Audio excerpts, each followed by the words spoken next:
Good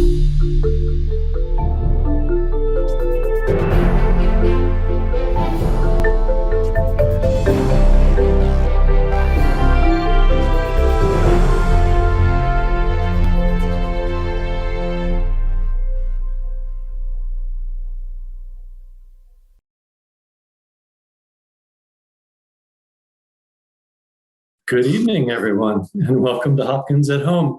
In fact, tonight we are not Hopkins at home. We are Hopkins on the road, and we found our way up to Colonial, New England.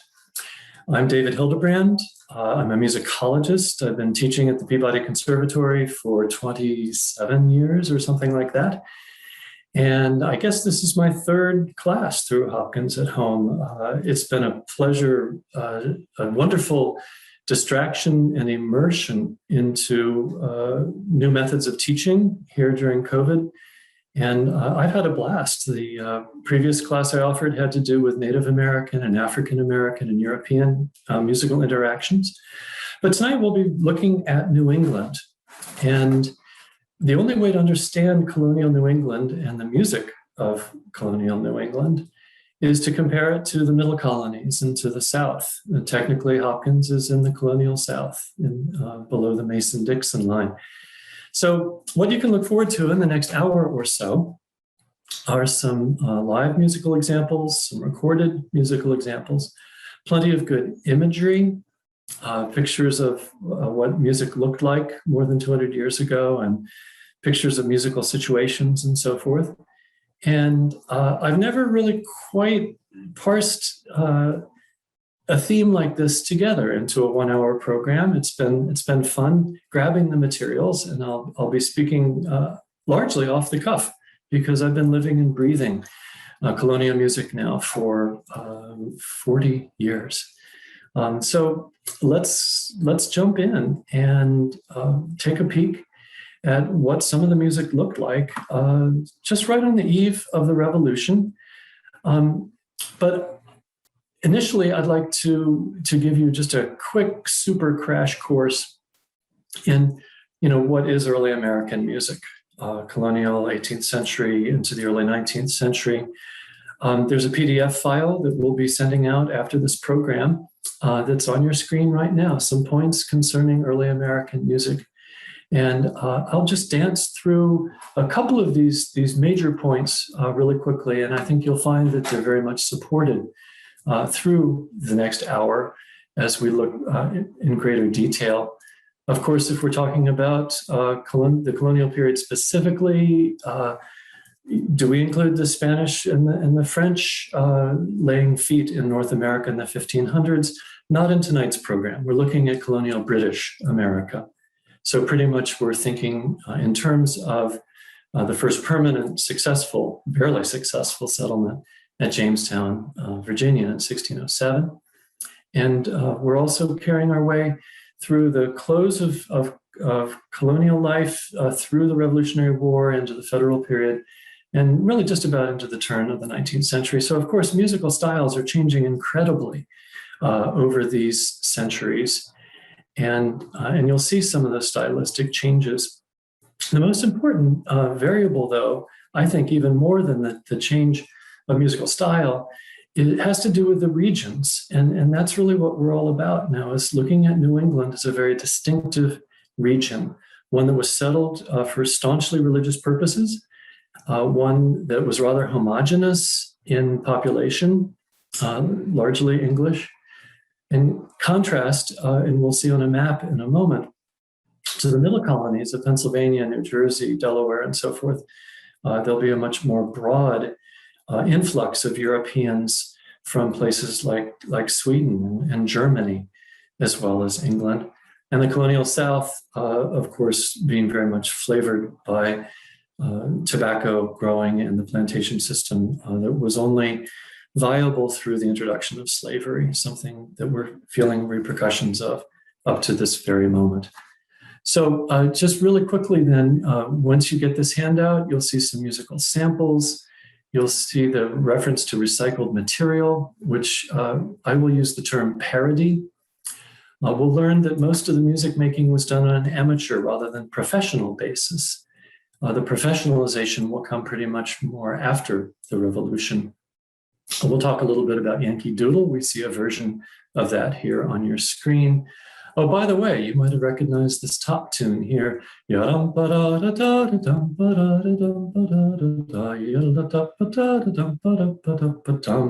It's a classic example of a melody that was frequently parodized, meaning new sets of words were given to it.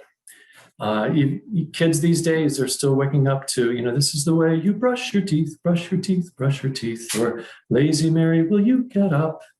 But if we look into the 18th century and during the Revolution, we find an anti-revolutionary song from 1776. Ye Tories all rejoice and sing, success to George our gracious king. Faithful subjects tribute bring and execrate the Congress. It's all against the Congress. So anyway, as you stroll down through here, you'll find the roots of Turkey in the Straw, a great American barn dance tune that originally came from a song in an opera. We'll see variations on what we know now as My Country 'Tis of Thee, which of course was originally God Save the King. So these are the big issues then. Music will vary by region, it'll vary over time, but it will be largely focused on parody, on the taking of familiar melodies set with new words. I had given a couple of sample websites out before, and those URLs available to you. One of them had to do with a newspaper database known as PACAN, or the Performing Arts and Colonial American Newspapers. A little bit later on, we'll study a fantastic website focused on some of the earliest African music transcribed in North America in 1688. We have a great source of ballads published as broadsides through the Isaiah Thomas Broadside project page hosted by the American Antiquarian Society, and the Colonial Music Institute, something of which I was the director for over 20 years. We recently donated this to George Washington's Mount Vernon, and it's here at the Institute that you may wish to go in and explore some of these research databases, read some essays about colonial music in general. And finally, we'll definitely paste in this link for you. Broadcast just a few days ago on July 2nd is a concert that we recorded for the Society of the Cincinnati. This is my wife Ginger on the right and me on the left. And we will serenade you and talk about in great detail a lot more music than you'll be hearing tonight if you care to go and watch this concert at your leisure. Again, that URL we will send out to you. So let's go straight into looking at some imagery of the period here. And we'll begin with two songs, both associated with Boston on the eve of the Revolution. In your upper left, the Liberty Song.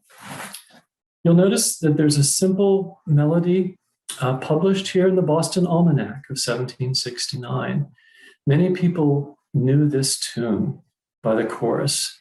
It was a song actually composed for the British in a decade earlier, in 1759, called Hearts of Oak. It was a song honoring the British Navy.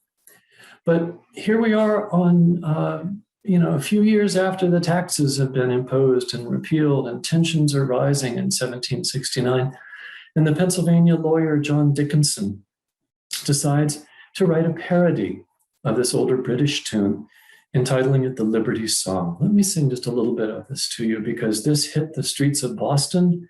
Remember, by then, actually, the British troops had already begun to occupy Boston. So the citizens of essentially the capital of New England were very, very much on edge. And they were delighted to hear words such as this. I'll sing straight off of the broadsheet here on your screen.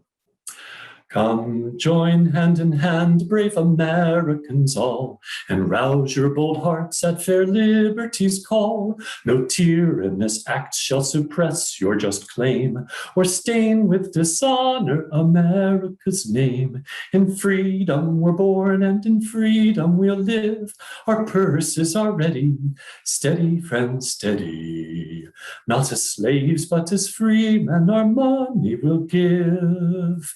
Now, this melody includes a chorus, and this Liberty Song was the classic Liberty Song sung by the Sons of Liberty under the Liberty trees throughout the colonies at this time. It was a groundbreaking bit of propaganda in favor of questioning British authority. Now, Dickinson, keep in mind, even though he was a rabble-rouser in the 60s, by the 1770s, he refused to sign the Declaration of Independence. He thought that was going a little bit too far, but he helped get the momentum moving in a way that, although his song was first published in Philadelphia, when it was republished in Boston, there was an answer to it in the Boston Gazette. I quote now from September of 1768. Last Tuesday, the following song made its appearance. And how different will the Tories of Boston respond to John Dickinson's call for liberty by saying, no, we don't need liberty, we need respect. We need to honor the king and parliament. So in the Boston version of this time, instead of saying, come join hand in hand, brave Americans all, it begins, come shake your dull noodles, your pumpkins and ball, and own that you're mad at fair liberty's call. No scandalous conduct can add to your shame. Condemned to dishonor, inherit the same. And then instead of the in freedom, we're born in freedom, etc., it says, in folly you're born, and in folly you'll live. And stupidly steady like apes and monkeys, these tokens you give. Thus, music, through newspapers, back and forth, the lyrics can argue the positions, the differing positions that Americans held. So this represents what we refer to as secular music, music that has to do with everyday life and everything outside of church. But colonial New England is best known for its church music.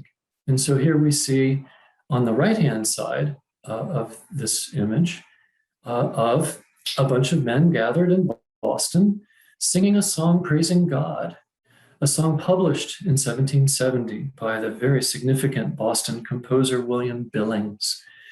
Billings was one of the first American composers to stand up and say, I've got a lot to say. I can create my own new tunes. I won't necessarily just copy the melodies that were familiar in church, but instead, I will write new music and I will publish it.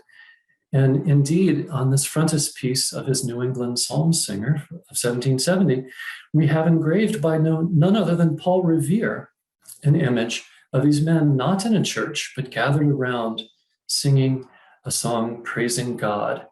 It's a 7-part round. And if I had 6 other people sitting with me, as there are around the table, one man would sing, wake every breath and every string. And as he continues on to the next line, to bless the great Redeemer King, as the second man was continuing past that double bar, the next man would join in, beginning sort of like Frere Jacques or Row, Row, Row Your Boat. We'll talk a good bit about William Billings before the evening is done. So I define the colonies as New England, the middle colonies, and the South. And you'll notice in this map that these are not straight lines, that the middle colonies actually stretch their way rather quickly down the Appalachians into Western Maryland, into Virginia, because here we have an influx of 18th century settlement. New England and the South, of course, were primarily settled in the 17th century. In the Deep South, and we see here an image of a tobacco advertisement from London. It is, of course, the growing of tobacco that requires the people living in the colonial South to be spread out in distant plantations and to have a very secular life. The church was very weak in the colonial South, and in great contrast to church life both in New England and in the middle colonies. Recall, thanks to William Penn, we have plenty of German immigrants, Moravians, Swedes, Dutch, all sorts of folks flooding into those middle colonies, creating a very diverse musical world, again, with a lot of focus on church music or sacred music. The South is especially characterized, I should say, by the love of dance and theater and display and hedonism that one can still see and depicted in movies like Gone with the Wind, for instance, is a great way to think of the colonial South in terms of the wealthy elite in a very stratified society enjoying a tremendous amount of wealth. But tonight we're focused on New England. So let's look a little bit closer at what kind of church music came along with the Pilgrims and Puritans at Plymouth Rock and into New Boston eventually. And we'll find out that basically the story of church music in colonial New England has to do with psalmody. Now, a psalm, P-S-A-L-M, is pretty much the outgrowth of the Protestant Reformation. The book of Psalms, of course, dates back in the Bible long before then. But up until the arrival on the scene of Jan Hus of the Moravians and, of course, Martin Luther and John Calvin, the Catholic Church had taken a great interest in making the music, just like the cathedrals, quite elaborate, having gorgeous organs, trained choirs, polyphony, which is a music that's done in multiple harmonic parts. This is all very much against the Protestant Reformation that we see here depicted in a couple of simple psalms. A psalm is a musical setting of one of the psalms from the book of Psalms. And here we have examples spanning 3 centuries. At the very top on the right, the first musical addition to the Bay Psalm book, the first book published in British America back in 1640. In those days, people had arrived soon enough that they all knew the melodies by ear, and there was no reason to print the music, just the words to the Psalms. But over the course of the 17th century, if you read sermons by the distraught ministers, it's clear that music in New England was taking a nosedive, and that those who had first immigrated had lost the traditions, had forgotten the way the melodies went, and they were just making stuff up and improvising, which led to what's called the singing school movement in the 1720s. To the upper left of this image, we see, although it's from Pennsylvania, a wonderful depiction of how a singing school might have looked. All the students gathered around a singing master pointing at the board, trying to indicate the notes of the scale and ways to count rhythm and so forth. This depiction from the early 19th century. So psalms and hymns, probably the best known psalm melody many of you might recognize is one of the very oldest, dating from the middle 16th century, composed by a man named Louis Bourgeois in Switzerland. It's a tune still known as Old 100. I grew up in the Episcopal Church as a child, and I remember Old 100 tune as being used as a doxology when the gifts were being brought to the front of the church with the words, "Praise God from whom all blessings flow. Praise him, all creatures here below. Praise him above ye heavenly earth. Praise Father, Son, and Holy Ghost." I think I got most of the words right from my childhood. But that's not how Psalm 100 sounded in the Bay Psalm book. The older words, published again in 1640, were, "Shout to Jehovah, all the earth. With joyfulness the Lord serve ye. Before his presence come with mirth. Know that Jehovah God is he." This was probably the most popular and widely known melody in all of 17th and 18th century America. And it still survives today in use of everything from everyone from African Methodist Episcopal churches through all the Protestant denominations and the Catholic Church as well. So if you want a sense of the musical landscape of colonial Massachusetts, that's probably your best. Now, early in the 18th century, there was this movement to try to train people to sing, to teach them to read the notes and so forth. And as that occurred, we start to find people getting better than just singing a simple four-phrase psalm tune. They began to learn what were known as anthems and fuguing tunes. And here's a sample of one composed by William Billings. It's entitled David's Lamentation.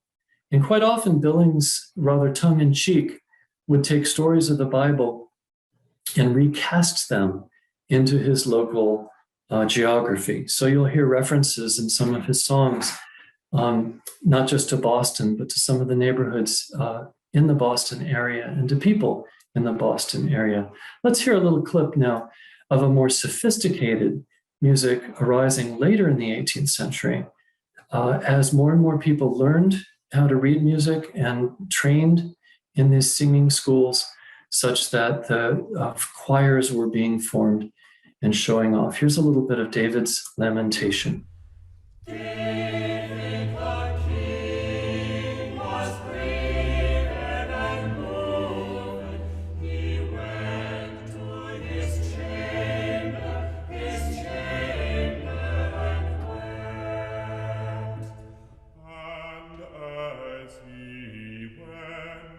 He wept and said, "O my son, O my son, would to God." This, of course, is a beautiful recording of highly trained voices, beautifully recorded. It's possible they sounded that good. We don't know. But the fascination with group singing caught on very much through the Revolutionary period. And William Billings in particular became known for composing a revolutionary song in this sort of church music style, but very much spilling over into the secular politics of the revolution itself. It's a piece called Chester. And if we have time, we'll come back and listen to that with some of its words. I do have a recording of it queued up instrumentally that we'll hear at that time. Here's the interesting thing about the progression of church music history up in New England, though. William Billings and a number of other similar composers, Oliver Holden, Daniel Reed, William Selby, a fellow named Morgan, who developed the Morgan horse. He was a horse breeder. By the way, these weren't full-time composers. These were guys who were struggling sort of as amateur/professionals, trying to write and get their music published, make some money from it, and so forth. And their music was beloved in the city of Boston up until a little while after the Revolution. After the Revolution is when we began to get an influx of truly trained professional musicians. Men like Alexander Reinagel, who came to New York and settled in Philadelphia, was a colleague of C.P.E. Bach, for instance. We have John Hewitt coming into New York, William Graupner in Boston. These are English, for the most part, some German, highly trained musicians from Europe, realizing that there's hope in the New World after the Revolution, that there might be opportunity. And when these guys came into the cities in the 1780s and the 1790s, Americans, the urbanites at least, began to realize that, that music composed by Billings, it's a little bit crude. It's a little bit, it doesn't follow all the rules. And the next thing you know, by 1815 in Boston, you have founded the Handel and Haydn Society. And believe me, those who supported that society, which is still active today, they very much looked down their noses at William Billings and his fuguing tunes and his simpler psalm-like melodies that he composed. What happened to that music? Well, it got pushed out into the countryside, and it found itself being reprinted into what's known as shape note music. You see an example here of that very widely known tune, Amazing Grace, that circulated under the title of its melody, New Britain, here as published in the early 19th century. But the musical notes are not like we're used to today. They aren't all circles. They're circles and diamonds and squares. And the system of shape notes, or what also later became known as sacred harp style singing, included the folk tunes that people in urban churches had sung before, the compositions of William Billings that had been sung before. It included this material, but it was literally pushed out of the cities into the countryside and belittled. In fact, many of the urban musicians in the late 18th century referred to shape note music as dunce note music. That's how it found its way out to the west of Massachusetts, west of New York, found its way into the hands of people migrating down through Harrisburg, Pennsylvania, into the western parts of Maryland, Virginia, Kentucky, all the way down to Alabama. And the traditions of shape note singing live on today. Let's watch a little bit of a video clip filmed fairly recently down in the Great Smoky Mountains of people keeping the style of 18th century New England music alive, but out in the countryside and on their own terms. The leader here is just one of the congregation. They take turns leading. And you may notice when they first start singing, instead of singing the words to their piece, they sing the notes of the scale, do, re, mi, fa, sol, la, ti, do, especially fa, sol, la. Those are the names of the scale intervals that they use mostly. Let's listen to a little bit of this.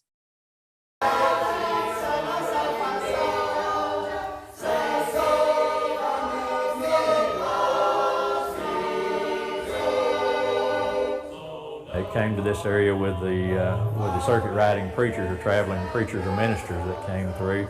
And because of the isolation in the mountains here in East Tennessee, and in particular in Blount, Sevier, and Jefferson, Knox County, this was a very popular style of music then, and it remained popular, and there were actually singing schools in this tradition in this area on a regular basis up through the 1950s.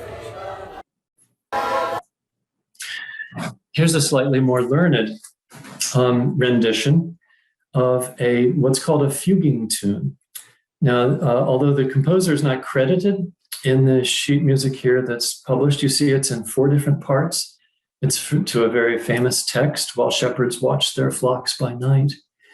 But it was actually written by a colleague of William Billings up in Boston, a fellow by the name of Daniel Reed.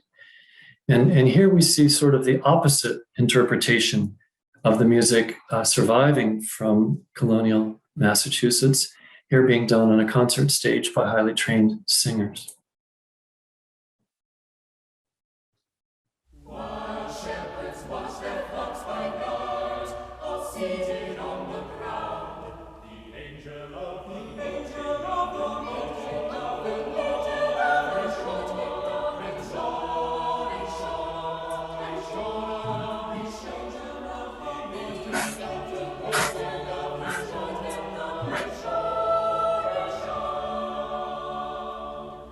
fear not, said he, for mighty dread hath seized their troubled mind. Glad tidings of glad tidings of glad tidings of glad tidings of glad tidings to Lord and Lord and glad tidings of glad tidings of victory of joy and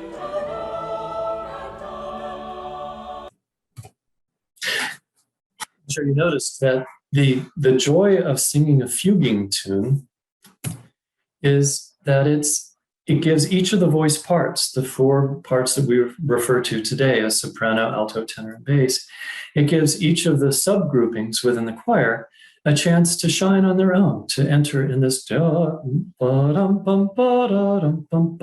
a simple, they call it a fuguing tune.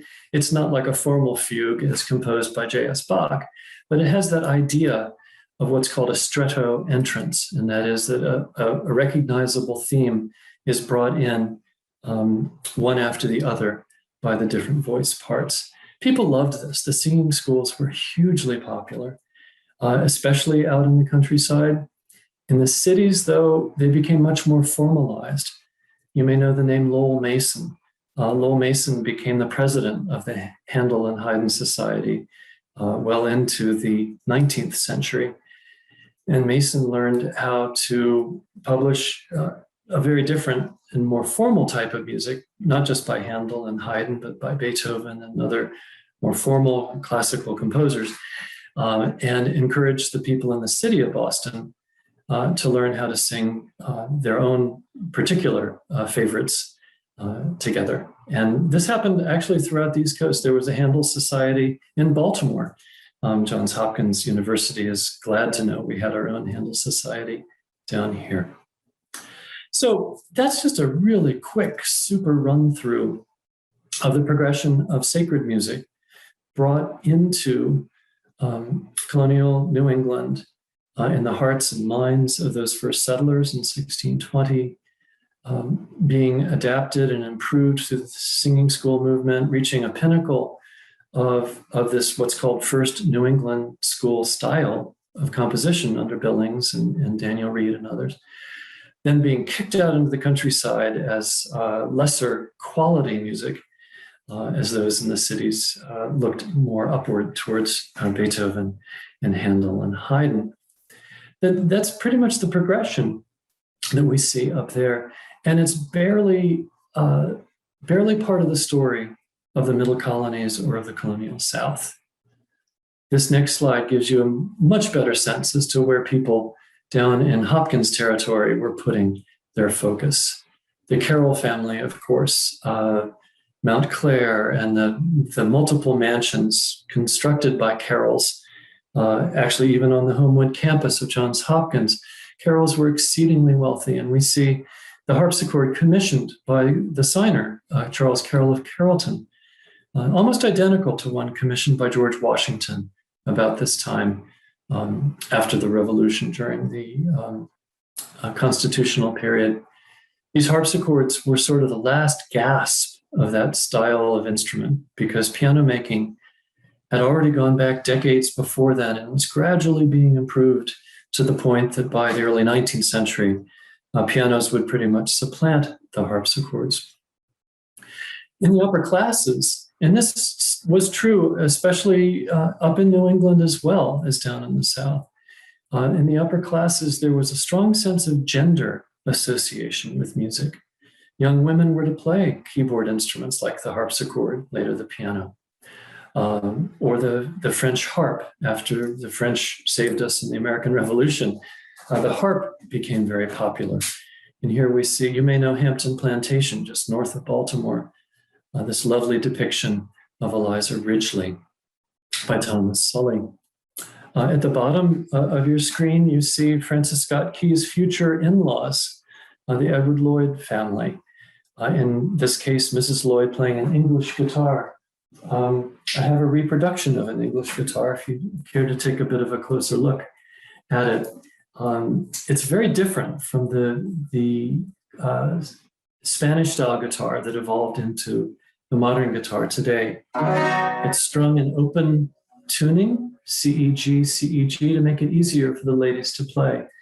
They nearly always have a ribbon, a pink or a light blue ribbon, and they have a flat back and a cut rosette here in the sound hole. These were specific to women, especially between about 1750 and 1800. Thomas Jefferson's daughters played upon these. The Moravian women in their settlements, especially in Pennsylvania and down in North Carolina, played upon these. If we look at estate inventories, going back in Massachusetts to the 1600s, we see many references to this instrument under the name cittern, which is what it was called back during the Renaissance. So these were in the hands of the wealthier women of Boston as well. going back to the earliest decades of settlement there. So the upper class women were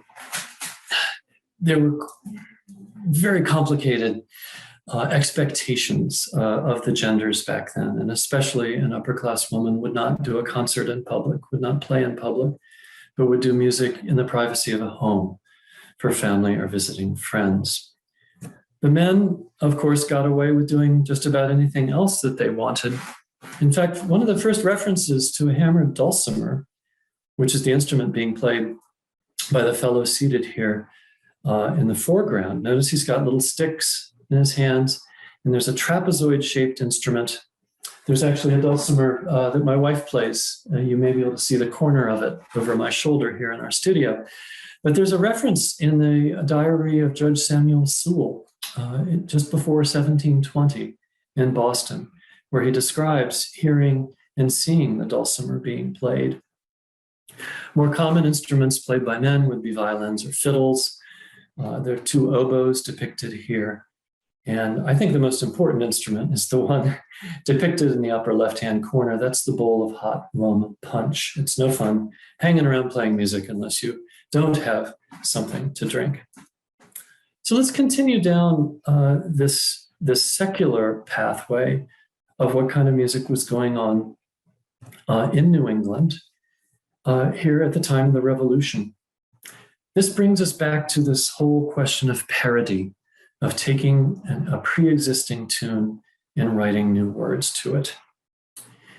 The very first song I sang for you was a parody of Hearts of Oak, written for the British Navy in 1759. Well, there was a song written for the British Army in that same year, 1759, called the British Grenadiers. I'll sing for you the opening lines of that original British song from 1759. Some talk of Alexander and some of Hercules, of Hector and Lysander and such great names as these. But of all the world's great heroes, there's none that can compare with a tow row row and a tow row row for the British Grenadiers. A grenadier was a specialized member of the British Army who threw hand grenades. That's where the term comes from. A hand grenade is a bomb, and a bomb with a fuse on it. So the grenadier holds the bomb, and the fusilier is the specialized soldier who comes and lights the fuse of the grenade. And then the grenadier runs up to the fortification and heaves it over the wall or toward the enemy, one way or the other. The death rate was huge for these poor guys, but they were greatly respected. And so think about this now. Here's something that will happen, especially during the American Civil War. If you want to get at your enemy musically, you take their songs and you turn them back against them. How many horrid versions of the Battle Hymn of the Republic were made up by rebel soldiers and officers? And what did the Union folks do to Dixie but to turn it back against the Confederates? This very same thing happens during the Revolution. And here you see a broadsheet from the Library of Congress collection, published in 1776, with new lyrics to the tune of the British Grenadiers. You can see how in this publication they tell you what melody to use to sing these words. These are words honoring George Washington. This is perhaps, in my estimation, the most popular song of the American Revolution. It shows up so often in print. It shows up hand-copied in manuscripts. It shows up advertised in newspapers for you to be able to buy copies of it. It was all over the place.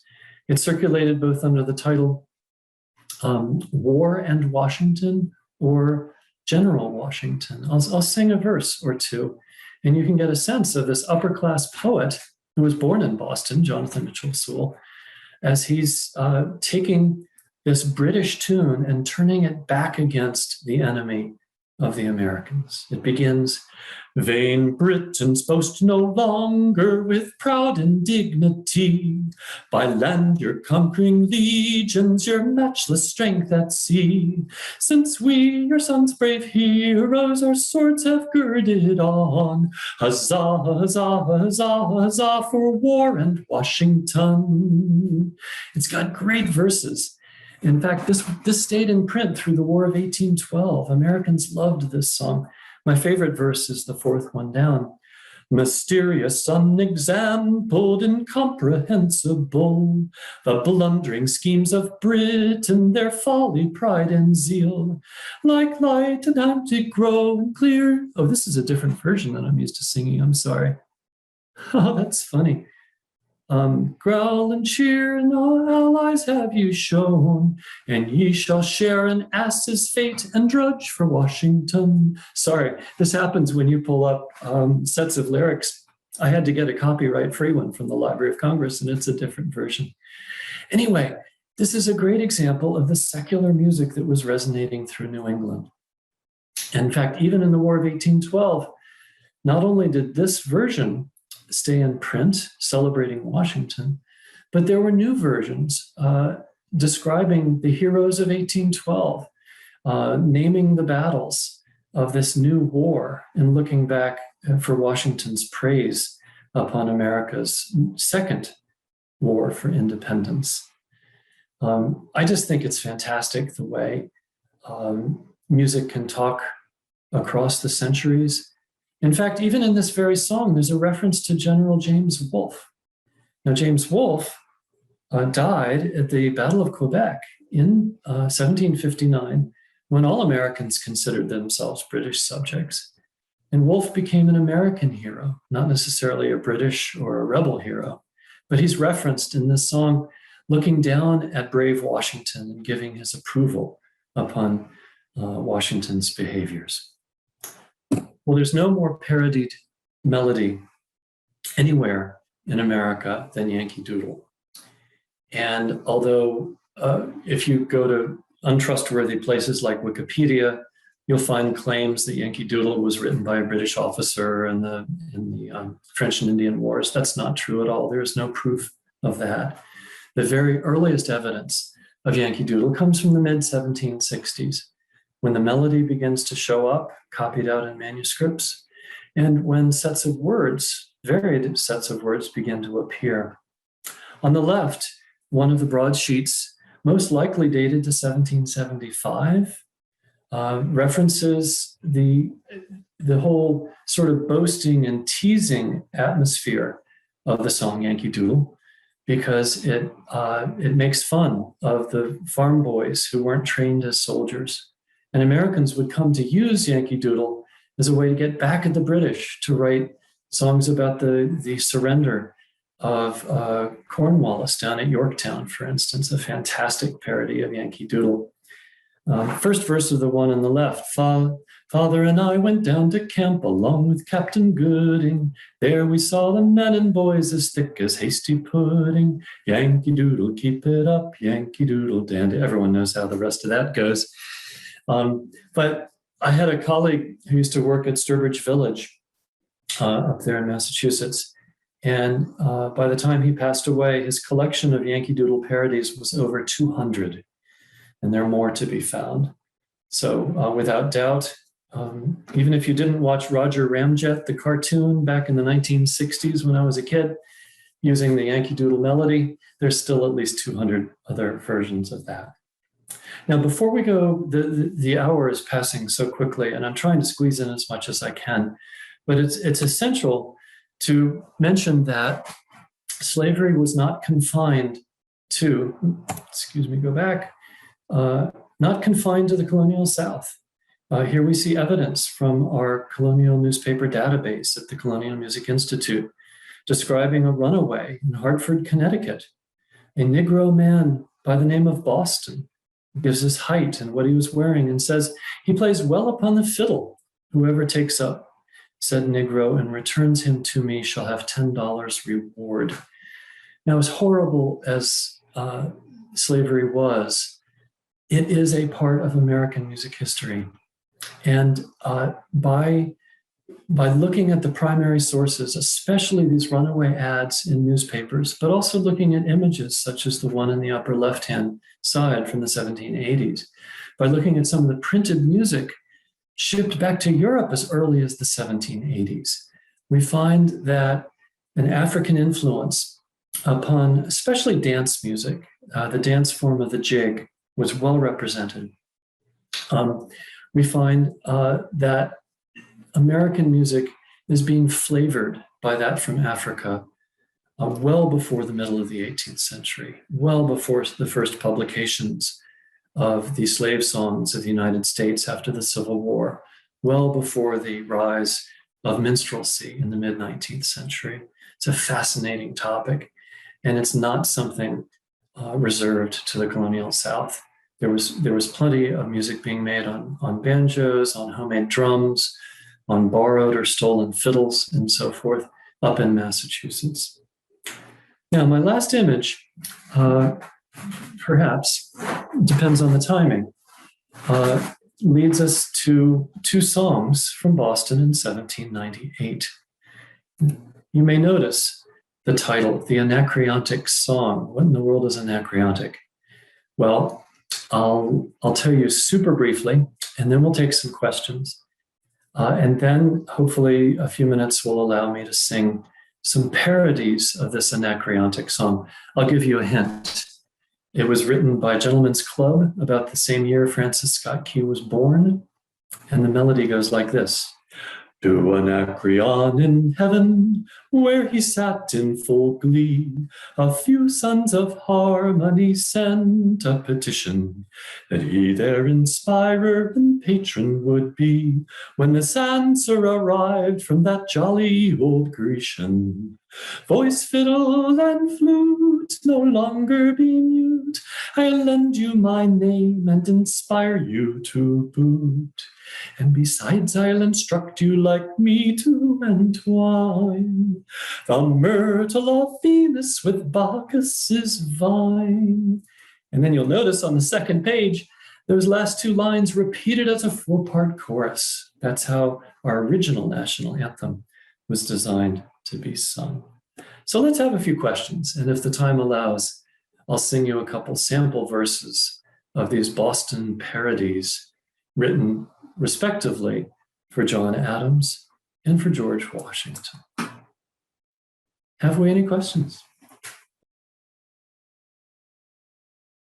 Well, one great example comes from the 20th century, which is close to today. William Billings's tune Chester was highly appreciated and understood. And two great American composers, William Schumann and Henry Cowell, decided to incorporate this composition from colonial Boston into more modern style orchestral pieces. So there's one line of evidence. The other is that which I demonstrated with the people down in the Smoky Mountains singing the shape note, sacred harp style music. That process continues today. In fact, if you're in Baltimore and you want to attend a gathering of people who still sing sacred harp music, search for online the Baltimore Folk Music Society, and there's a link to the Baltimore Sacred Harp Society. It's that close to our backyard that people are still doing that music from Colonial, Massachusetts.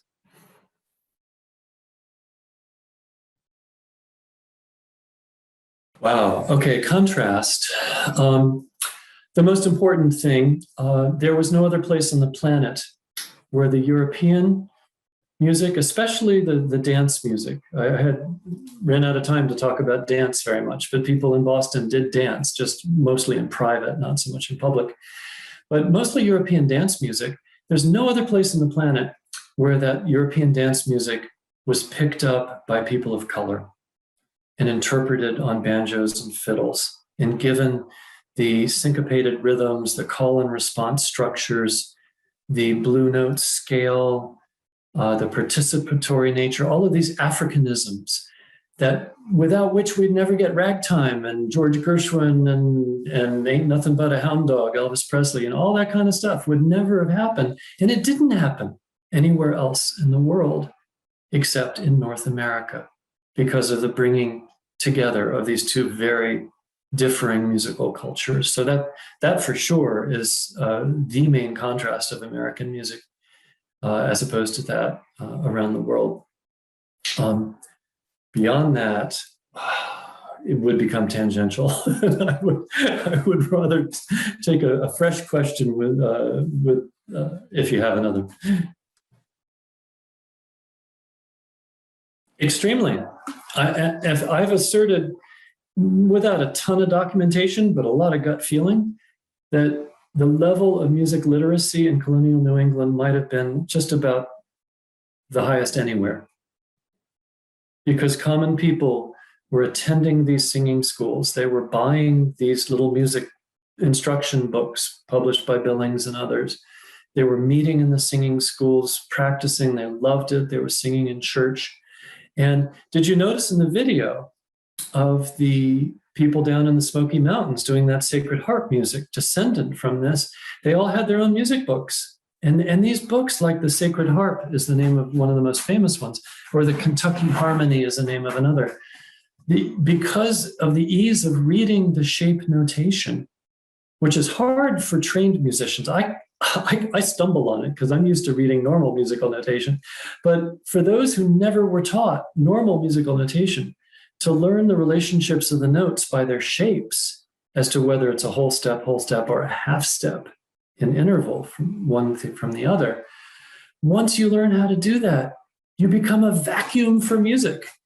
There were tens and tens and maybe hundreds of thousands of music books sold of sacred music in America, starting between say 1780 and 1820. It was just hugely popular, but especially so in New England, and then in the mountains of the Appalachians, but not so much on the eastern seaboard cities below. Here in Maryland, we saw just a handful of itinerant singing masters who showed up, and they didn't stick around very long because people weren't interested. They'd rather dance and go to the theater than learn church music.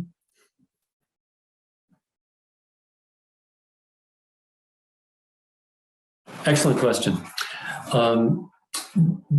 There is very little record of instrument building in the New World outside of the Moravian immigrants.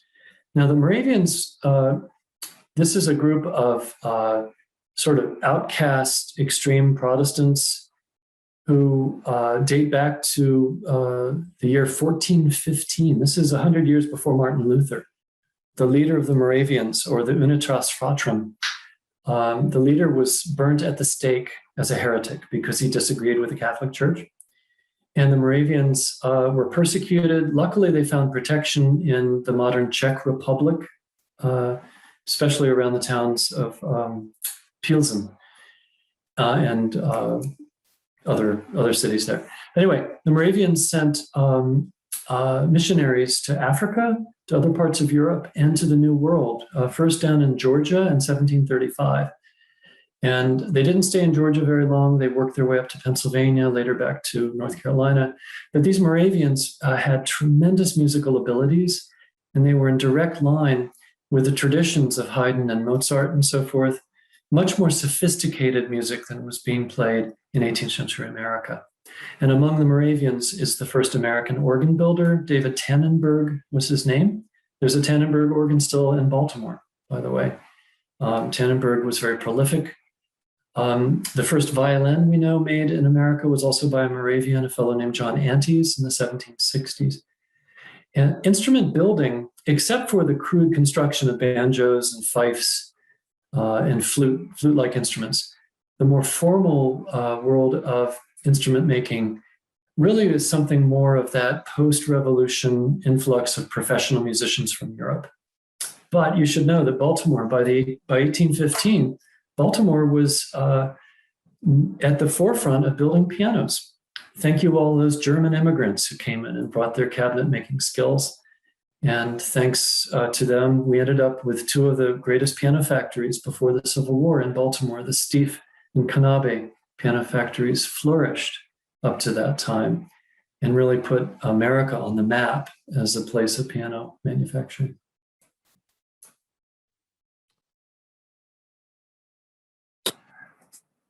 No, absolutely not. And this gets back to one of the first points I made, that music changes over time. As we go back to the first arrivals at Jamestown and Massachusetts Bay, we're still pretty much in the Renaissance. And a lot of Renaissance music is not based on the modern, what's called the diatonic scale, do, re, mi, fa, sol, la, ti, do. There's a lot more modal music going further back in time. Plus, we also find surviving into the 18th and 19th century, both through the church music and through some of the ballad singing, we find surviving some of the more modal folk tunes, like the song about the death of General Wolfe from 1759, seems to be a modal tune that stands out against the more standardized diatonic major and minor modes. By the 19th century, things kind of get simplified. And that's one reason why I don't have a tremendous interest in in performing American songs and so forth by the time of the Civil War, because they really get kind of watered down, I think. They're less interesting, not as varied in the modality. Do I have time to sing like just one verse of the song for George Washington? Because the cool thing is, it was composed by a woman, Susanna Rowson, who was an English-born American immigrant who settled in Boston, composed poetry, wrote books, and wrote several songs, one of which, the title, let me pull it up right here in front of me. Here it is. It is called A Song. This was published, by the way, in a Boston newspaper. It says, written for the celebration of the birthday of George Washington, Esquire, and sung on that occasion in Boston, February 11th, 1798. It's a very confusing song in 3 verses. But I think the best I could do would be to sing just that 3rd verse, because it does name George Washington. And this was his second to last birthday. He would die the following year in December in 1799. From Susanna Rowson. Jove, pleased with the prospect majestic, arose and said, by ourself they shall not be neglected, but ever secure, though surrounded by foes, by Washington bravely upheld and protected. And while peace and plenty preside o'er their plains, while memory exists or while gratitude reigns, his name ever loved and remembered shall be, while Colombians remain independent and free. Colombians, that's us, District of Columbia, remember? We went both by the name Americans and as Colombians in those days. And that, my friends, is a zip through of just the tips of the icebergs of the secular and sacred music that we can connect to early New England. If we had 9 more hours, I could fill them.